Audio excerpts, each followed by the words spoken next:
Qualichem, supporting the water treatment community since 1990. The blender matters. Your blender is the key relationship that leads to the success of your water treatment company. Qualichem provides technical support, sales support, formulation support, training, and so much more. To find out more about Qualichem, go to scalinguph2o.com/Qualichem. Once again, that's scalinguph2o.com/Qualichem. At Qualichem, we know the blender matters. Achieve your goals with the Rising Tide Mastermind. Set your sights on success and let us help you get there. Our mastermind group provides the accountability and support you need to achieve your personal and professional goals. To find out more, go to scalinguph2o.com/mastermind. Once again, that's scalinguph2o.com/mastermind. Find out if the Rising Tide Mastermind is right for you.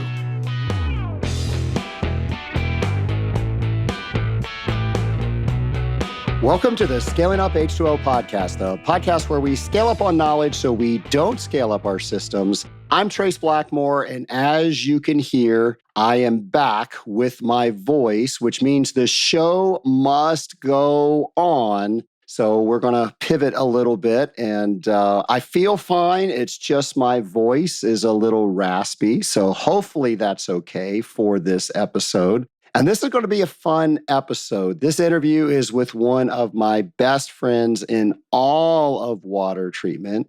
For those of you that listen to the show quite a bit, you probably already know who that is. Don't worry, I will introduce him shortly. But I want you to know about a few things before we go to our interview. And one of the things that people are doing because of this podcast is they are getting out there, they're going to different venues, different conferences, different seminars, and they are expanding their knowledge. So coming up February 3rd through 5th in Washington, D.C. is the 2025 Rural Water Rally. That's hard to say, the Rural Water Rally.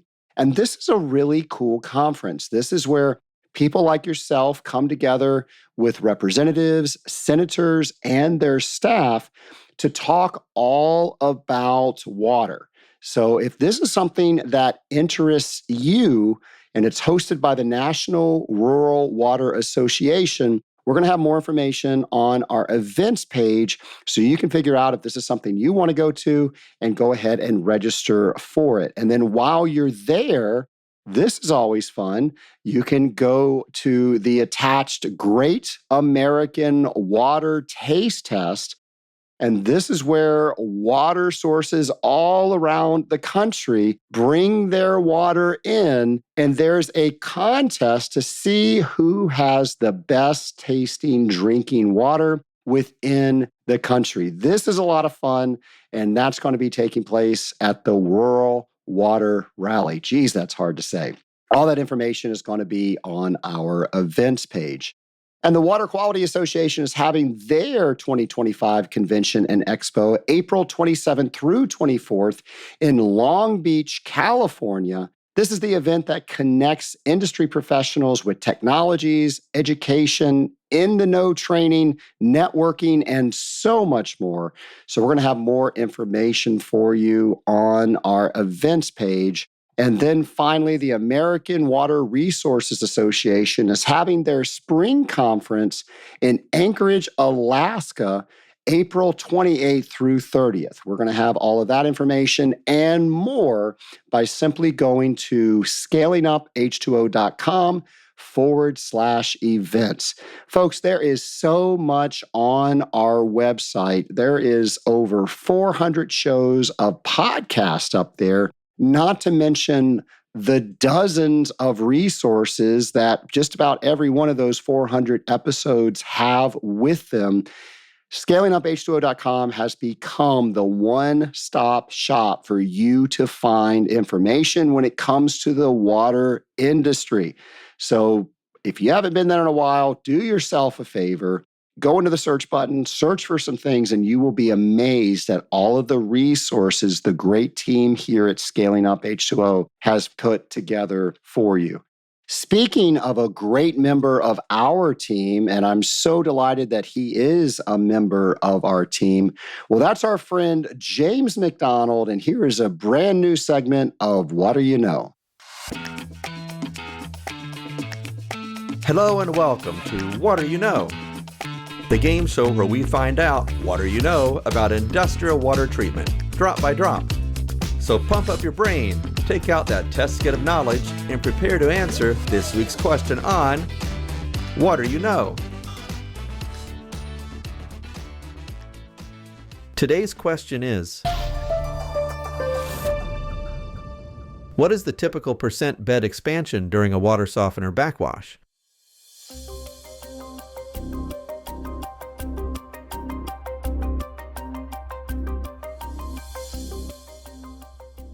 %50. You have to fluff that bed up to keep it from compacting and to wash out any iron, dirt, and sediment that may collect during the softener's service run. I'm James McDonald, and thanks for playing along with us. Stay tuned for next week's episode of What Do You Know?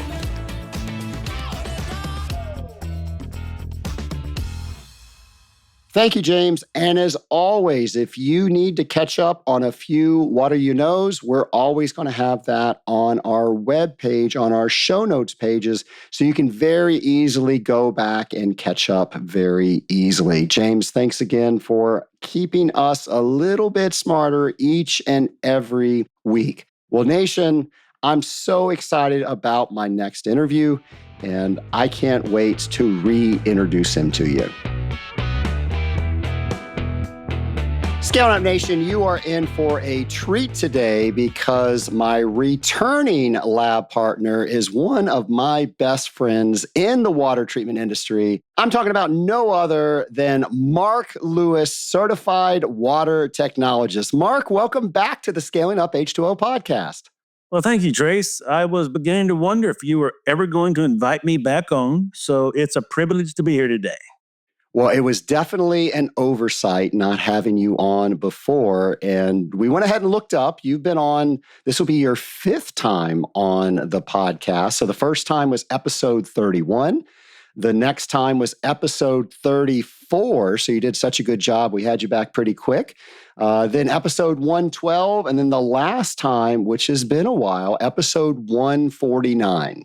It's been a while, but sometimes you got to give other people opportunities to shine and other opportunities to be out front. And that's what I've been doing, taking a back seat and just listening and soaking up all the information that the Scaling Up Nation gets to hear every week. Well, everybody knows you're the brains behind the Scaling Up H2O podcast. It's all a puppet regime. I'll just take a back seat on that and I can just smile knowing that it's running so smoothly. Mark, I'm thinking back to episode 112, and that was pre-COVID, I think. And Nation, if you listen to this, I think I talk about it, but I'm going to paint the picture for you. Mark was in cahoots with my team here, and I like to be as organized as possible. And I've got my notes ready, and I share my notes with my guests so we can have a clear thread through from question to question. It's not meant to be a script, but just try to keep us organized so you guys can get the best product when it's all said and done. And as soon as we started recording, Mark reaches over, he grabs my notes, he crumples them up, throws them over his shoulder, and he goes, "Yeah, we're not doing that. I'm interviewing you today." And it was one of my favorite episodes.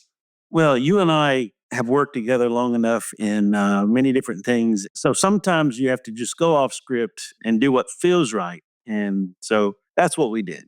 Mark, that was a lot of fun. And that was, I don't remember the year. I can look it up, but I don't have it in front of me. But that was the first day of Industrial Water Week, I believe. And you and I were going scuba diving down in the Florida Keys. So right after that interview, you and I went to lunch, and then we boarded a bus. And then for the next 4 days, we did some of the best scuba diving in the United States in the Keys. And Trace, back then, you're the one that got me started in 2014. And this past summer, I actually went to Ochos Rios to a beaches resort.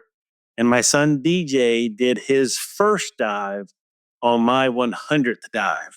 And come to find out, I think I had COVID at the time because the next day I didn't dive because I was sick. But I wasn't going to let a little head cold stop me from diving, which is one of those things you probably shouldn't do is go under the water with a head cold. Yeah, don't tell your instructor that. But anyway, it was something that I cherish because now DJ is completely certified open water. And come the spring, we're going to try to get him on up to open water advanced. So it's something that I love to do. And one of the things from the blue water divers down in Grand Cayman is relax under pressure. And so anytime you can relax under pressure, I think it's a good thing because there's pressures that you deal with every day. And when you can tone your body into relax, it means you're in a good place. So relax under pressure is something that I kind of live by. Mark, I think we should start a campaign to make scuba diving the official sport of water treatment. We haven't already done that? We have not already done that. I think we need to figure that out. Well, I think there's several folks that are already on board and probably will join your campaign to promote that. I mean, if we're going to give a whole week to Industrial Water Week, how come we can't give a whole month to scuba diving? Because it's amazing. I am down with that. And it truly was a privilege to certify you. Mark, last year I had the awesome fortune of certifying my 1,000th student. There's 1,000 crazy people out there in the world? There's 1,000 people that have been trained to breathe underwater by yours truly. Well, I'll say that the things you taught me during our class, I've been able to share with other scuba divers. And the one that comes to mind is if you can breathe, everything else is negotiable. And when I'm on a boat going out and you see people nervous or they're fiddling with their things, and you can say, if you can breathe, everything else is negotiable. And it kind of just sets you at ease. And that is one of the things that sticks with me that you taught me. And I don't know if you said it on purpose, but I heard it and I learned it and I live it. Yeah, Mark, I'm sorry to say that that is one of my R&D phrases. I heard that from somebody else. And by the way, R&D stands for rip off and duplicate. But I heard that in one of the classes that I was in. And I said, hey, I'm going to use that on my students. Well, I'm not an instructor, but I use it with everybody that I go diving with. And I just think it's a great way to be focused and just kind of take the stress out of scuba diving. Well, Mark, we could talk about the entire episode with scuba diving, but that's not what we are slated to talk about today. We're going to talk about time management and maybe a different way to think about time management. But before we do that, I want to wish you a happy birthday because next week is your birthday. So happy birthday, my friend. Well, thank you very much. And so that'll start my 57th or it'll complete my 57th revolution around the world. It's just been a joy. It's been fun. It's in high school, I said, take everything life has to offer and have fun with it. And that's what I do. And I hope that when people see me or hear me, they know that I am trying to find fun in everything that I do. Well, Mark, I always wanted to ask, was it raining when God made rocks? It wasn't raining. It was actually a sandstorm. I thought for sure I was going to get some snarky comment back for that. Well, actually, I only know that because I was talking to Colin Frame, and he knows everything because he's experienced everything. And so he told me one day that it was a sandstorm when the rocks were made. Colin's not even here to defend himself. So he's been on the podcast several times. Great friend to the Scaling Up Nation. Well, Mark, let's go ahead and get started in our topic. And I think the best way to start out was, I don't know, what was it? 6, 7, 8 years ago, we decided that we wanted to help rewrite the introductory class to the Association of Water Technologies Technical Training. And we were trying to figure out, hey, what are we going to put into this? What are some base skills that somebody that's just starting out in the industrial water treatment industry needs to have? And we talked about cooling towers, boilers, closed loops, basic treatment of all of those, a little bit of math, all the things that you would think you would know. But we also were thinking, okay, what are some of the soft skills that you need to know as well? And we both came up with time management. If you're not managing your time, that's the only thing that you are never going to get back. Yeah, Trace, and I'm going to go one step further because I think what this really takes into account is not just time management, but self-management, because there's so many things that you need to manage yourself in order to get what you want out of life. And so one of the things people have to remember is everyone is in management, and most people want to be a manager. However, few people know how to manage properly. Management takes certain skills and experience and common sense. And when you want to get things done, look to management in the many areas of your life to ensure that you get them done. But if I have to say that self management is the ability to regulate your behaviors, thoughts, and emotions in a productive way. That means excelling in both personal and professional responsibilities for the benefit of yourself and your team. Self management. I love that. And I'm going to let a secret out of the bag. Whenever we are short in time, when we are teaching the fundamentals and applications course, what is the first segment that we always eject? We ain't got time for no time management. So, Nation, I apologize. That's just how it works. If we are short on time, we always kick out time management from the schedule. And I think we've gotten better at that since we brought some other people in and we're managing the time slots. But we've done a few episodes of the Scaling Up H2O podcast where people can listen to what we were going to say there. And of course, today they're going to learn even more. So that makes me feel not so bad. Not so bad. But, time management is only one of the 8 skills, as I'm going to call them, that's part of self-management. And so we are going to talk about time management, which is your ability to control how you use your time. But being that we're water treaters and we're account managers, we're going to talk about account management as well, which is the link between the employer and that specific account or customers that we've been assigned to handle. In order to manage ourselves, we got to have self-motivation. And it's your ability to stay motivated and accomplish tasks. Because no one else is going to help you do it. You got to stay motivated. Stress management, it's your ability to approach your work clearly. And stress is going to come throughout the day, throughout the week. How do we manage that? Yeah, the phone rings. That's maybe stress coming on the other line. It could be. We've got to be able to adapt. It's our ability to pivot when changes occur during our day. We've got to have decision-making skills, our ability to solve problems and address issues. And this is a favorite of yours, goal alignment. We've got to make sure the tasks that we're doing every day align with our goals. And also personal development. It's our ability to grow in our industry and become a better person. So those are the 8 kind of parts of what I call self-management. And so we can kind of break those down and talk about each one of them. And some of them I do okay on, some of them I stink at. Well, I think that goes with everybody. I mean, I wish I was as good as all of the things that I talk about here on the podcast, but sometimes you can teach things easier than you do. Well, in life, you don't have a Sean to reset you. That's right. And folks, Sean is my audio engineer. He is amazing. He makes me sound halfway decent. I don't know what he's going to do with my voice today, but the show must go on. And if he doesn't do anything, it shows that Trace is able to adapt to circumstances that happen. And that's one of the skills that we've got to have is take what we have and run with it. There you go. Well, Mark, let's start with time management because I don't think anybody ever learns more about time management thinking that they can actually manage time. I mean, the clock is going to keep going. You can't do anything to slow down the pulsing of the clock. So time management is about managing the time that we already have. Right. And so good time management strategies, they can help you organize and prioritize the task. And what that will do is that'll make you feel like you have more time in your day. So when you're intentional about what you're doing, then you're going to find things that you can do that make you feel like you've got more work done. So with that being said, you don't literally have more time in your day, but you accomplish more things. And isn't that really the same thing? And so there's 4 things that we kind of want to break out here that allow you to help manage the time. One of the things I think we've got to do is establish our boundaries. And that's between your work and your personal time. If you're always working, then you're not going to have time to do your personal things. And that's going to cause stress. Well, the second thing we've got to think about is reducing stress.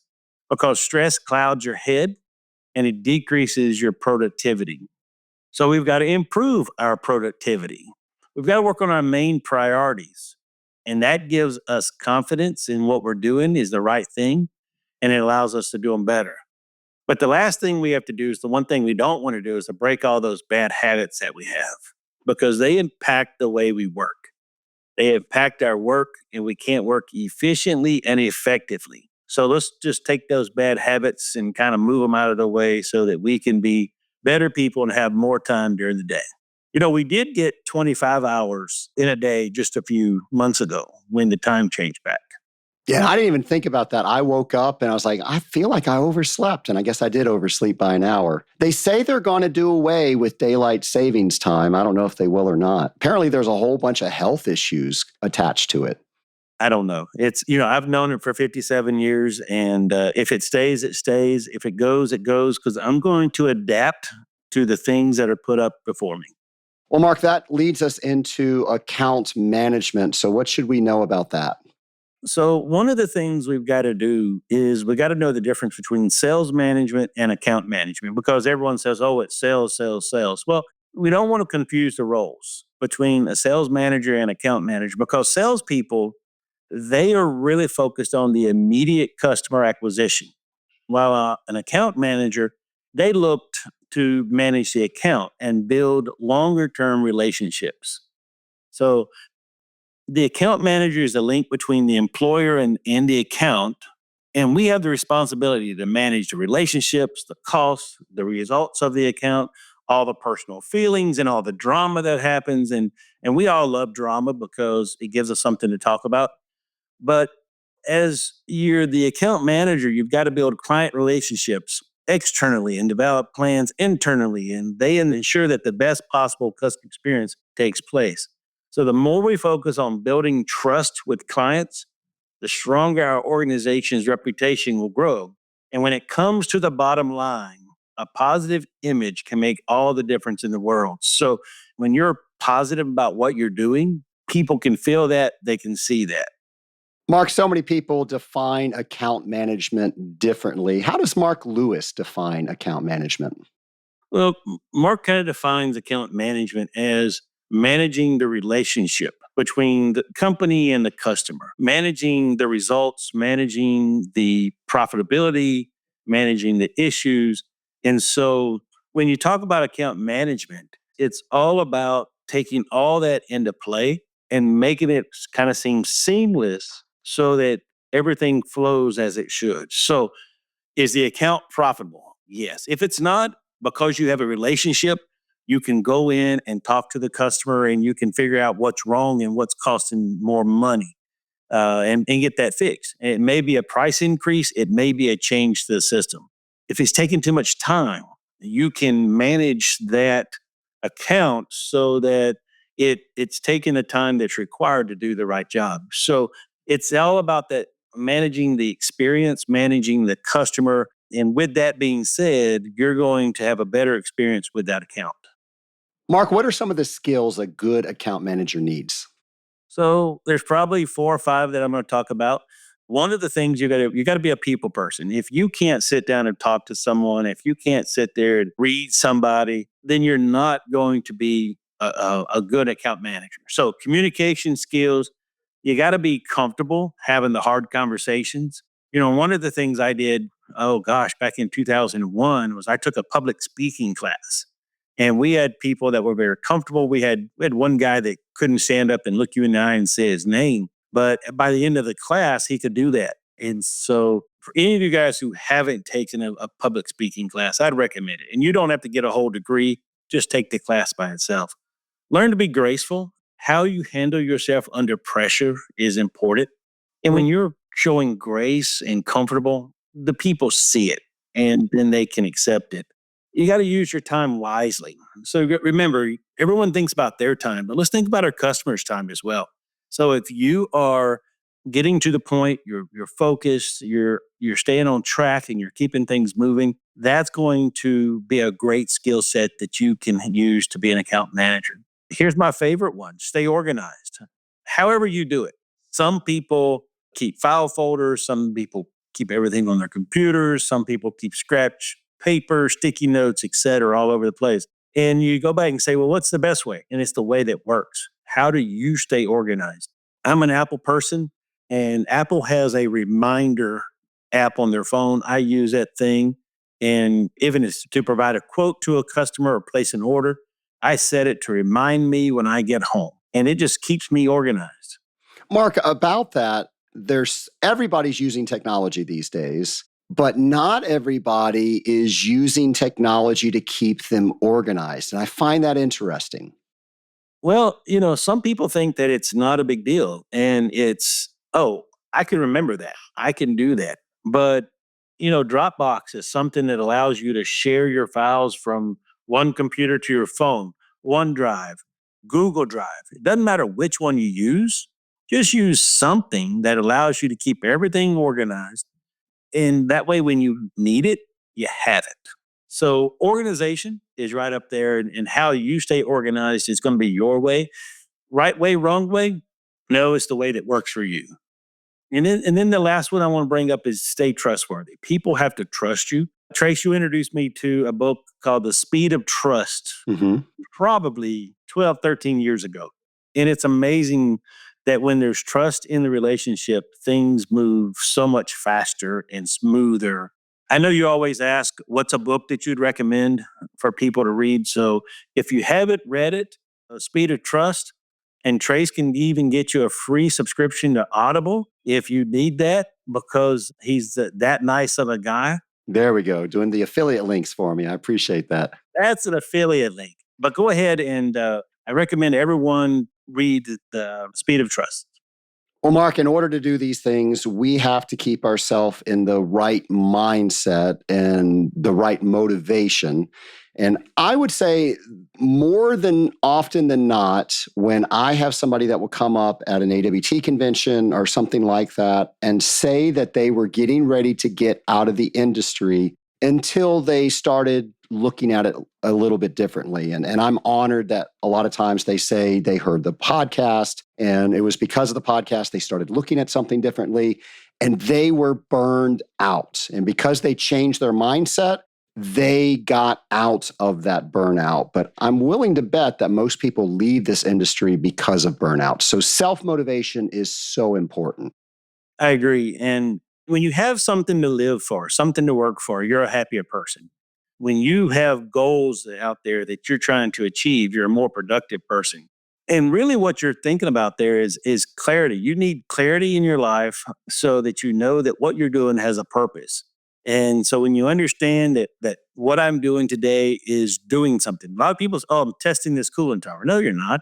You're keeping the chiller efficiency. You tell people at training that you're a heat transfer efficiency manager. So by going in and analyzing the water and calibrating the controller and make sure that the system is feeding the proper amount of products, you're not testing the water. You're maintaining the efficiency of that system and of the life of that equipment. So what you have to do is you have to remember what you're doing. And when you think about staying motivated, motivation kind of comes in waves. Sometimes you sell a new account. Oh, it's big high. You lose an account, big low. An account has a problem and you work on it. You haven't lost it, but it's just eating at you. And you just feel like that you can't do it.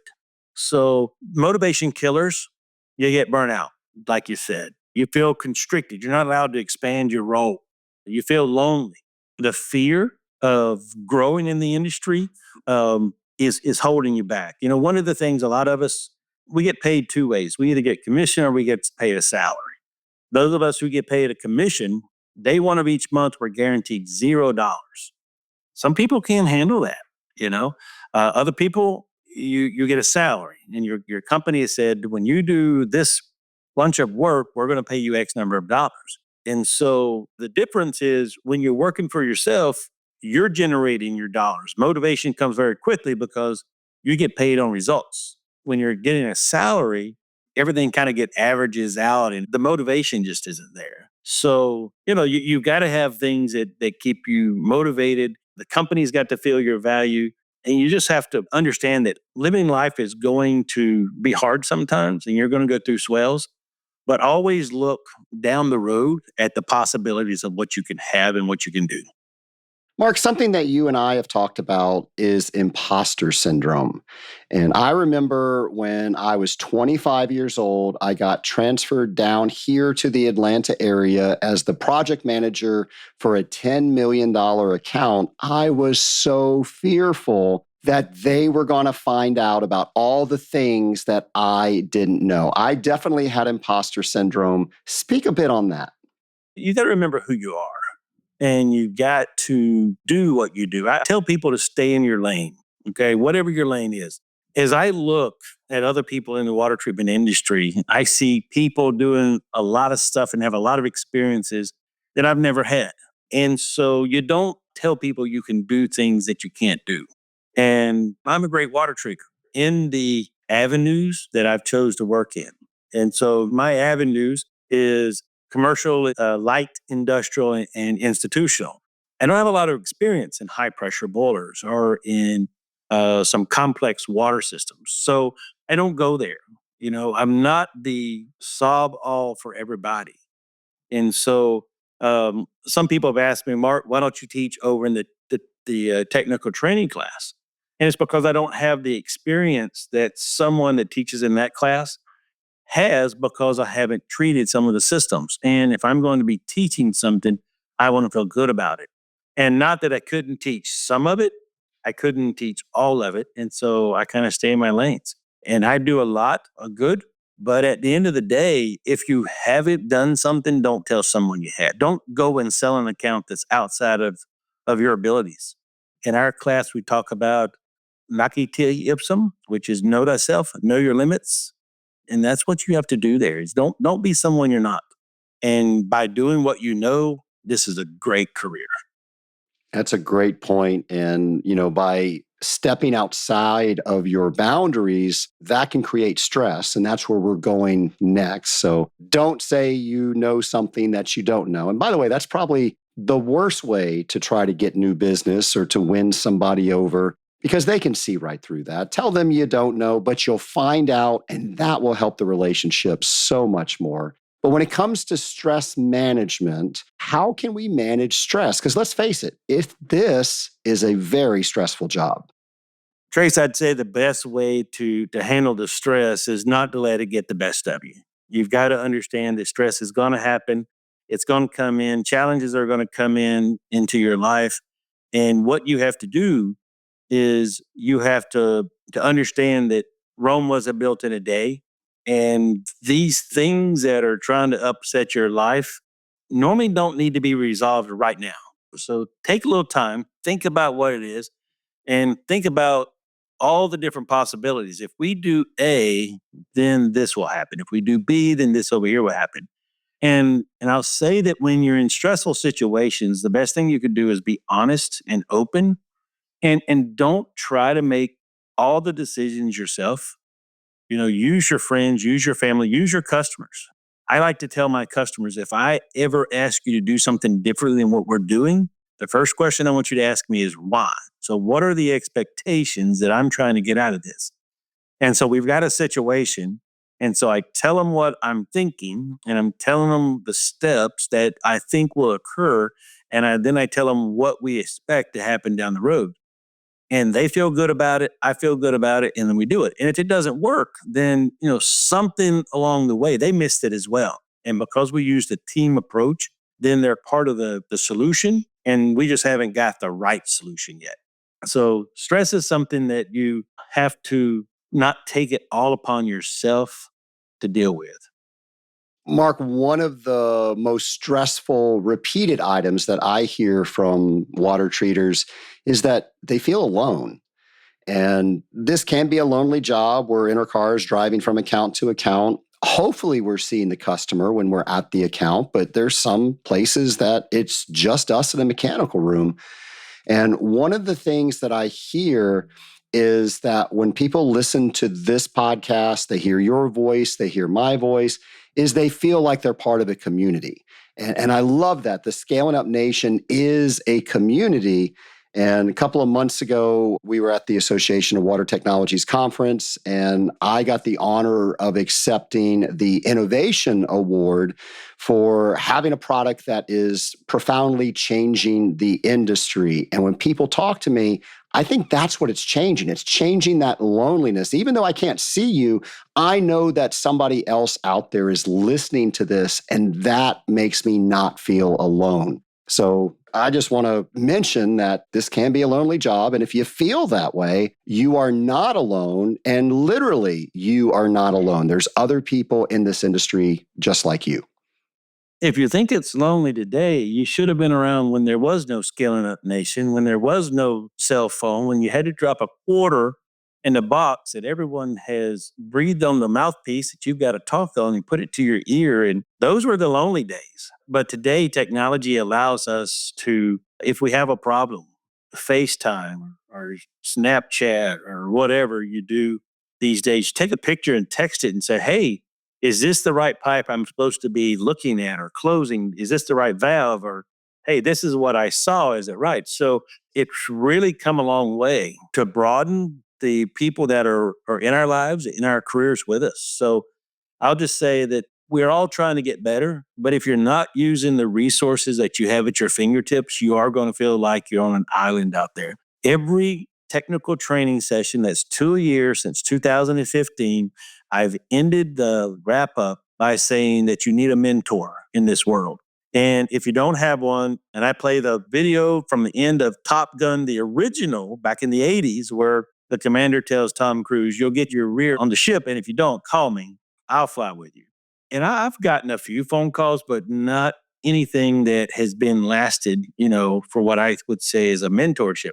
But I'll say this, without some of the people, without my fathers and brothers in the water treatment business, I'm not sure how I would have made it for 38 years in this career. Yeah, you and I share some of the same mentors, and I agree. I would not have gotten through some of the trials and tribulations of water treatment without these mentors. So that's a shame that you don't get more people taking you up on that. So there you go, Nation. Give Mark a call. He's going to be your wingman, just like Tom Skerritt. That's right. Mark, the next stage is adaptability. And let's face it, we can do all the planning in the world, and then life happens and we have to adapt. You've got to be confident enough to pivot when changes happen.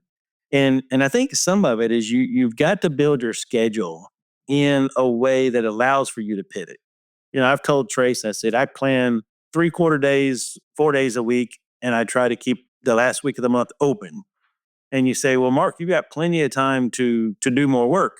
You're right, I do. However, I can pivot at any time and go take care of this customer because they have a problem. And like so many things in the water treatment industry, that's really not a problem, but to them, it's a problem. And everyone wouldn't agree to this, but seeing my face puts them at ease because they know that I'm there to take care of. So when things come up, you've got to be able to adapt to whatever it is that's there, whether it's inconsistent levels in a cooling tower or a boiler or a hard softener, whatever it is, what are you going to do to make sure that you have time to fix it without interrupting so many other things? I fix my day to where I have time each day. If something goes wrong, I can still get to everybody, or I can include this account or that account tomorrow. Or, one of the other things I like to do, I like to start early. Most days I'm leaving my house by 6:15 or 6:30. But if I'm home at 3 o'clock, I've had a great day. And all I've done is just shifted my work day to earlier, which opens up more time if needed at the end of the day. And I'm not stressed out when things happen. Earlier, you mentioned the importance of staying organized. And by being organized and having a mobile component to that organization, you're able to adapt more easily. A customer calls and, oh, that file is on my desk at home. I can't get to that. But you mentioned tools like OneDrive and Dropbox. I've got everything I need to listen to the voicemail, to look up what's going on, and then intelligently call that customer back during my day. Absolutely. And there again, when you can take the phone call and call them back, the customer feels important. And you're not You're not putting them off for 4 hours or 6 hours or another day. I've had a very successful year this year.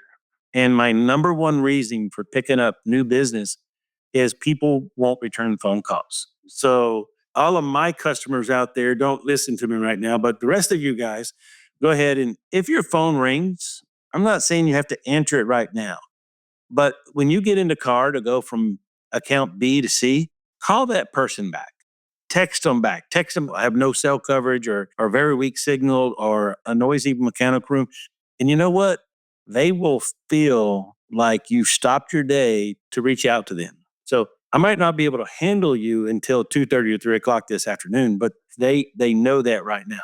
So there again, that phone that allows so much more better communication than the beeper that we had back in the 1991. Technology is improving. Let's use it. Mark, something that I like to do because I'll get distracted. And if somebody will call me and I'm in the middle of doing something, especially talking with a customer or another relationship, is I will let the phone go to voicemail, but I have in my calendar a time where I know I'm going to go back and check all my texts. I'm going to check all my voicemails. I'm going to check all my emails. And then I try to triage, okay, what's the most important that I need to call back? So that way it doesn't take me off of the mindset that I'm in. I can still stay there. I can do my best work, but I'm calling that customer back as soon as it is scheduled. And normally that's about every 3 hours or so throughout my day. And your customers are going to appreciate that because they didn't get a voicemail at 4:30 or 5 o'clock in the afternoon. They received something during the day. Back before cell phones, we had a policy. We had to call the office at 10 and 2. And the concept of that was if a customer called in the morning after we left the office, we would learn about that early in the morning. We could still deal with it. We had time to adjust.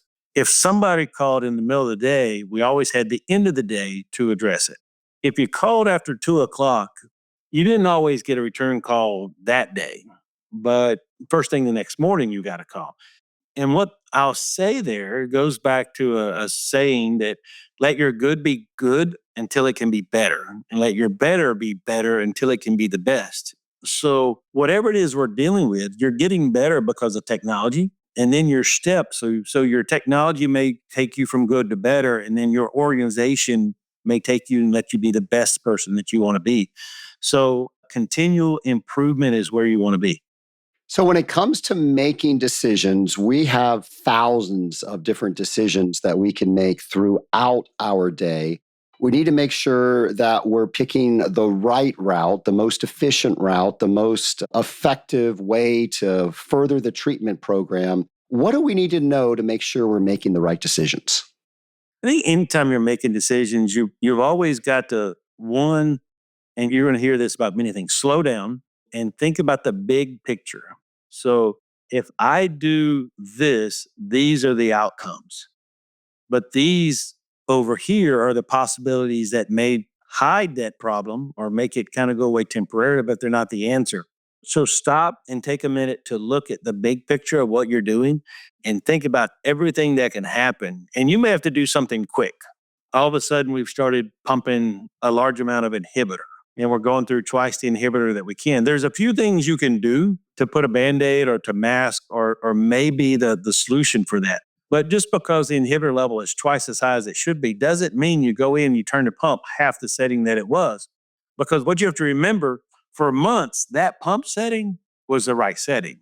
Now, all of a sudden, you've made a decision to fix something, but yet you reacted to this option, to this scenario, when something else caused the problem. And so do what you have to do, but then follow up and make sure that what's going on is actually takes care of the issue. I love that advice. I can't tell you how many times I've been in the field. And if I just reacted to what I just found by running that one test, I would not have solved the baseline issue. But by finishing my testing, getting the complete story, and then stepping back and say, okay, what do I think the cause of this is? Now I'm able to affect really what's going on, not just that symptom.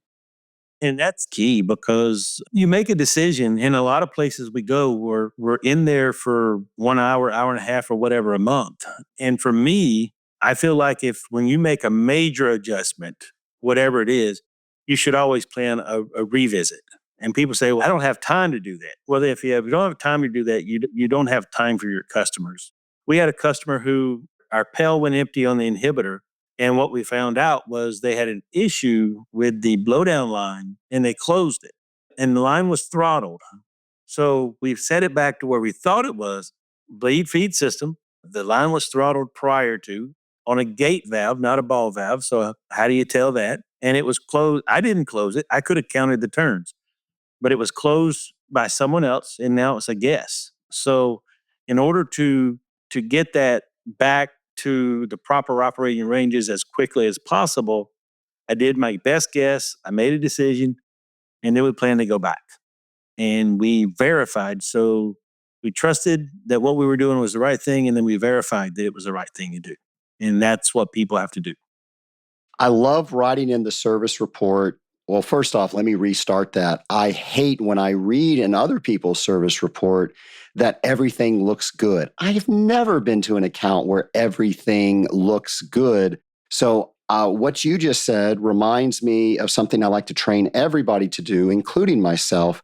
It's okay to write down what you found, but then what did you do about it? And then how did you or the customer verify, or they're going to verify that it's been fixed? So important. One of the things that I tell Luke that works with me is you want to paint a picture with your report. So when someone reads your report, they can visualize what's going on in the system. So write a description. In the technical training, the fundamentals and applications class in the service report writing, we talk a lot about the service report is your opportunity to report on the issues found. And there is nothing wrong with saying that I've cleaned the probe, or I've calibrated the controller, or your controller was calibrated and your pumps are working properly. You can paint a picture there and tell folks what was going on, and I expect the levels to remain within the proper operating control ranges. There's nothing wrong with that. And so it's all about making decisions on how you're going to describe that system. Mark, the next thing we're going to talk about is one of my favorite items, and that is goal alignment. And so many people go through life without goals, and by default, they just end up where they were going to end up to begin with. So when we're talking about time management, what do we need to look at when it comes to goal alignment? Well, you want to make sure that the things that you're doing, the task, as you like to call them, the tasks that I'm doing are setting me up to accomplish my goals. So I will say a couple things about goals. One of the things that if you're going to have a goal, write it down where you can see it. And if you can see it, then you're reminded about it and you're going to do it. So when you're talking about the skills needed for goal alignment, you want to set a goal. Okay. Be sure that you identify the main parts of the goal and what you're trying to get out of it. Then you want to communicate. If I tell Trace that I want to do something by the end of the year, I bet you in about 3 weeks, Trace is going to call me and say, hey, Mark, how is your scuba diving going? And if I haven't planned a trip, he's going to say, well, Mark, when's your next trip scheduled? Because if I haven't planned a trip, then I won't be scuba diving. And then he'll say, send me pictures of the trip before the end of the year. So I'm going to communicate my goals to someone else. And then the last thing is to track them. I should know what's going on with my goals. I should know how I need to progress. And what I will say is that it's okay if you're not going to meet your goal at your time frame, adjust it. There's nothing wrong with rewriting your goal or your timeline, but make sure that your goal is still your goal and you're not doing it just because you wrote it down. This is where I want to be. So you have to track what you're doing so that you know that you're going to get there. Mark, you just described the process that we do in the Rising Tide Mastermind. That's one of the reasons a lot of people don't like the Rising Tide Mastermind or any mastermind type group is, oh, you're going to hold me accountable to actually get done what I said I was going to get done? And the answer is yes. That's one of the main primary functions of the group. But there's something that happens when you tell somebody what your goal is, because now it's not just in your head. Now the other person has the expectation that you're going to get that done. And 9 times out of 10, if you can share that with somebody, they normally have a different way of thinking, or maybe something they can share because they've done a similar goal, that you don't have to start on the first stair step. You can start on the fourth stair step. So I love that you bring that out. So, a quick story about how Rising Tide Mastermind members, I was talking about hiring Luke to come and work with me. And Tom reached out and said, Mark, I want to see your plan. So, I want you to write your plan so that I know what's going to happen. And that rascal called me about every 2.5, 3 weeks to make sure that that goal was going to accomplish. And I set some, I now say pretty tough goals. If I want to achieve this and this and this. And then when we do this, then we can do that. And if Tom hadn't have called me, I wouldn't have been as active as I was pursuing those goals. So the goal was to hire someone. But what I realized is actually now that I have someone working with me, I can go on vacation and I can be on vacation. I don't have to be still thinking about what's going on back in the territory because I've got someone here for that. And if you would have told me 5 years ago that I could relax more, I probably would have worked harder 5 years ago, making sure that I was prepared and I had some help. And who knows, the territory could be twice the size it is right now. But sometimes we're stubborn and we don't do the things that we know are the right things. We're just kind of going through the motions. But being held accountable was the thing that got me to where I am today. And it allows me the time to sit in my office in the afternoon where I should be taking care of my customers and be on this podcast with you. Well, Mark, I think the bottom line that makes that work is community that we talked about earlier. You, by default, feel like you have to do it on your own. You have to be alone during the entire process. And that's not the case. There's so many people out there that can help you or maybe give you some more information that you haven't thought about. And it takes you sharing that, you being brave to say, I'm going to own this. This is what I'm going to do. And now that it's out there, not only is somebody going to hold you accountable that you're going to get it done, but they're willing, in most cases, to walk the way with you. And the other thing they do is they celebrate with you once you achieve the goal. That's my favorite part about our mastermind calls is in the very beginning, we always do wins. And 9 wins out of 10, it's always turned into a group win because when you announced that you were hiring Luke, it was a couple months earlier than you said you were going to get it done. And that wasn't your win. That was a group win because we shared in that experience with you. That's right.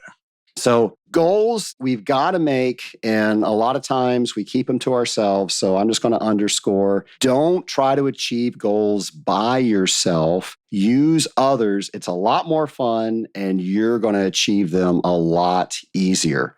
So the last thing we're going to talk about, actually, I've got some more things I'm going to bring, but the last thing we're going to talk about this topic is personally developing yourself. And something I've heard you say in the classes that we co-teach is don't be that water treater that's been in the industry for 10 years, but really your experience is 1 year repeated 10 times. Make sure you're continuously learning. Make sure you're continuously developing yourself. So how do we ensure that we're the right kind of person that's always learning? And I really struggle with that because I do see people out there that are going through the motions. When you see someone that's been in the area for a number of years and their service report looks like they came in, wrote a few things down and left, and they really didn't take care of the customer. And some of it is, I think a lot is you don't understand everything that's going on. So one of the things we teach in fundamentals is the chiller itself. What's going on in a chiller when it's operating? And when you understand that the importance of the water treatment. And we like to talk about, we're water treaters. We're treating the water. No, we're treating the water that cools the chiller, or we're treating the water that cools the boiler, and steam is just a byproduct. And so if we don't treat the water right, then the equipment's not going to work right. And so as water treatment professionals and heat transfer efficiency managers, you've got to take the time to learn what is actually going on throughout all the systems. And when you do that, you can sit down and have a conversation with a customer or a prospect, and they know that you know what you're doing. I've had one of my mechanical contractors call me and said, Mark, I just should set you up with a truck and a set of tools because you diagnose more problems of some of these chillers than my mechanics do. And it's only because I've had people invest in me. And so I like to invest in other people, and I like to teach them why things happen and what's happening and how to tell whether what you're doing is working. Because just because your tests indicate that the water treatment is within the recommended control ranges, how do you know that you don't have some bad data here or there and that chiller over there is becoming fouled? And now the first time you learn about it is when they open it up or it shuts down on them. And you gave them no idea that it was going bad. So things like the technical training classes. And for those of you who have been in the industry 5 to 10 or 20 years and think that the fundamentals class is below you, I'm going to tell you, we're going to talk about things in that class that teach you how and why things happen. And it may help you describe what water treatment does for some of your newer people. For those of you who attend the technical training and you're blown away, don't think that you don't treat those systems. So you're going to go outside and take phone calls. Sit in the class and learn what's going on and become a better water treater when you leave, because you never know when you're going to get a phone call for somebody that needs your help. And it may be a little bit outside of your comfort zone, but you know who to call and who to bring in to help you solve their problems. So things like attending one of the technical training sessions in the spring, doing what you're doing right now, listening to the Scaling Up podcast. This guy out in Texas, James McDonald, has this book called Drop by Drop. He tells you what to be looking for and why things happen. There's a periodical, I think it's just gone digital, called The Analyst. And even some of those books written by those bad people, the Nalco, the Drew, the Betts handbooks, those folks aren't in business anymore. They've all been bought out or acquired, but the knowledge that's in those books is amazing. And even that older guy we talked about earlier, Colin Frayne, he's written a couple of books. And if you can just take a little bit of his knowledge, because he's been there, he's done it, he's messed up so many systems and he wrote about it. Most of us mess up and we don't tell anybody. Well, Colin, he's not smart enough not to tell anybody, but he tells us where he's messed up and what's going good. So go and pick up something and read it. Listen to it. Audiobooks are great. You can play them in your car as you're riding down the road. So that's what I would say as far as what we need to be doing to personally develop ourselves. Mark, my personal mission statement is to end each day knowing that it was an improvement upon the last. And I think you just summed up exactly what that looks like. Well, I've known you for a while, Trace, and 10 years ago, that wasn't very hard to do, but I think you're getting a little bit better. Some people, they're hesitant to ask their owners to send them to technical training or to a convention or something. But, if you go with the right mindset, and in that, if you allow me to go, I'm going to bring something back to the company. And this is a story that you share every time I hear you speak, is that the owner is going to spend a lot of money to develop you. And if he doesn't develop you, you're going to cost him a lot of money because you're not doing the job that you're being paid to do, that he's being paid to do at your customers' accounts. So as he invests in you, make sure that you appreciate that and you show them that you went to training and you didn't go to the bar at night. You sat in the class, you reviewed your notes, you were prepared, you learned, and you brought something back, and you taught something to the people who didn't get to go. And you inspire them to have some of the same mindset that you do, is I want to be the best water treater that I can be. And so by investing in our people, we're showing that we love them and we're concerned about them and we want to be compassionate about them. And the way we do that is with our time. So we spell love, TIME, because we give them time to grow and expand. And we're willing to do that because if you can do something, if your employees can do something, then someone else doesn't have to do it. I don't have to go out and do what I've taught Luke to do. You don't have to go out and do what you've taught Chris to do or Tyler to do, because they're you there while you're doing something else. And so, but you have to develop these people. And whether it's you being developed or you're developing other people, that's part of what we are in this self-management class. Well, Nation, as you can tell, Mark and I are never at a loss for words when we get together. But don't worry, Mark will be back with the conclusion of our interview, not next week, But in 2 weeks, I'm going to make you wait a little bit to hear the conclusion to Mark. And if everybody in the Scaling Up Nation would join me in wishing Mark a happy birthday, January 30th. I've known Mark for years. In fact, we met with the Association of Water Technologies. We were both in volunteer leadership, but we were both pretty early on in volunteer leadership. And we were assigned the task of handing out the previous board minutes of the meeting. And he was taking one end of the room. I was taking the other end of the room. Didn't know each other. We met in the middle. And that's where history was made. Definitely one of my best friends I have met through water treatment. Mark is one of those guys that I can call about water treatment issues. I can call about personal issues. He has always been there for me. So, Mark, thank you for being there for me. Thank you for being a friend. And thank you for coming back in 2 weeks. Mark did mention Audible. And Audible, I think, was invented for the industrial water treater because let's face it, we are so busy and we're driving or we're running tests or we're writing reports or we're talking with customers. It's really difficult to multitask with a book. And we all know that books don't read themselves. Aha, but they do. I love Audible for this reason. And we have an affiliate arrangement with Audible. And if you're ever wondering what I mean by affiliate arrangement, that means that they pay us a small commission if you go to the link that we provide to sign up for the service, but it doesn't cost you a dime extra. It just gives us a slight commission so we can pay some bills around here. And that affinity link is scalinguph2o.com/audible.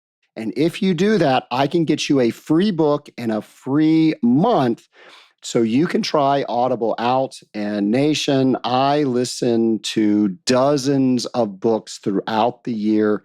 I reported last year at the end of the year episode how many books I read. I think it was 107.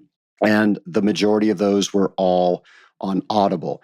And yes, I have taught my brain how to remember the content just like I would if I was reading and I'm driving to the next account or wherever I am, or I can't tell you how many airplane rides I've listened to a book. And I love that because then I can actually take notes as I'm listening.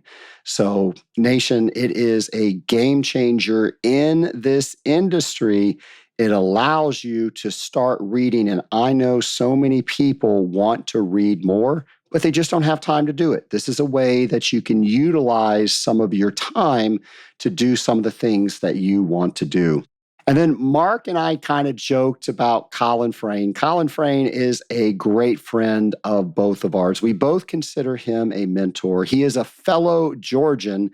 And if you know Colin Frayne, you're thinking, wait a second, he's English. He's not from Georgia. Well, he transplanted here. He lives in Georgia. We live about an hour and a half away from each other. And we actually see each other more when we're thousands of miles away from each other or together, but we're thousands of miles away from our home at a convention with AWT. I've known Colin for at least 2 decades. I met him at my very first technical training, and he was so kind. I told him I was a fan of his books. I think he just had one at the time, and he signed his book for me. I thought that was so cool. I still have that copy. And of course, Colin has been on this podcast. Kind of like Mark, we had so many great things to talk about. We split it up into 2 different episodes.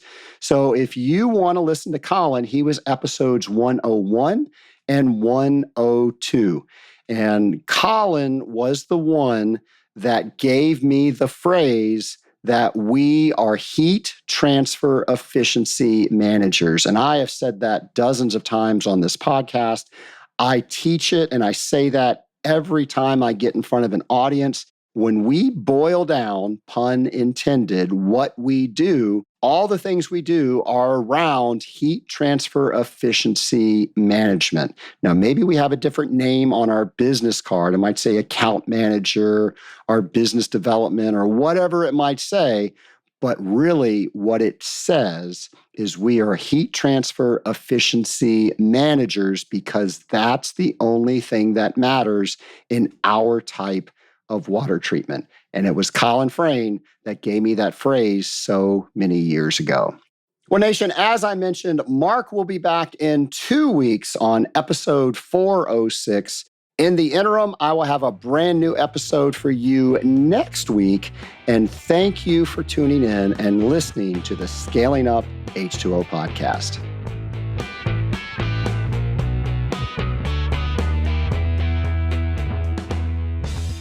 Preparing for the CWT exam can be daunting, but our Certified Water Technologist Prep course makes it easier. With valuable study tools and a 100-question practice exam, you'll be ready to tackle that test with confidence. Visit scalinguph2o.com/CWT prep to sign up today.